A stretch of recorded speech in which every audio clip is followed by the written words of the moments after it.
रोज 3000 भेळ विकल्या जातात. असलं काय जगत्या या भेळमध्ये आज बघूया. या भेळमध्ये ना चिंचेचं पाणी आहे ना, बारीक चिरलेला कांदा आहे ना, फरसाणा आहे ना, बुंदी आहे ना, वरण चटणी आहे ना, मीठ आहे ना, काय सुद्धा नाही. तरी पण काय भानगड आहे. तर हीच आहे जगची फेमस रामण्णा बुट्टी भेळ. फेमस म्हणजे एवढी फेमस, सकाळी आला गर्दी, दुपारी आल्या त्याच्यापेक्षा जास्त गर्दी, रात्री मिळणार सुद्धा नाही भेळ एवढी गर्दी.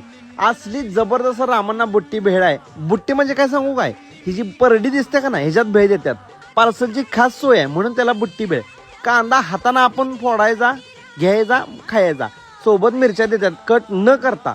अशी ही चव. पण यांचा जो मेन मुद्दा आहे ना, चिरमुरा किंवा ती भडंग जी म्हणताय का नाही, ती एवढी जबरदस्त आणि टेस्टी यांनी करून ठेवली का नाही. गेली 20 वर्ष झालं रोज 3 ते 4000 भेळ विकतात मित्रांनो. भेळ फक्त 50 रुपयाला आहे. कमीत कमी 3 जण तरी भेळ संपवायला लागतील, नाही तर तुम्हाला संपू शकत नाही. व्हिडिओ एवढा बघून जाणारच असला तर कांदा आणि मिरची पाहिजे तेवढी अनलिमिटेड खावा. माझं नाव सांगा, तिथं काय विषय नाही. आणि तुमच्या भागात जर असली एखादी फेमस भेळ असली तर कमेंट मध्ये सांगा, मला यायला बरं. जत मध्ये तुम्ही रामण्णा बुट्टी भेळ खाली का नाही, त्याच्या समोरच हरमन चहावाला आहे. भेळ खाऊन झाली की चहा पिऊन मात्र नक्की जावा.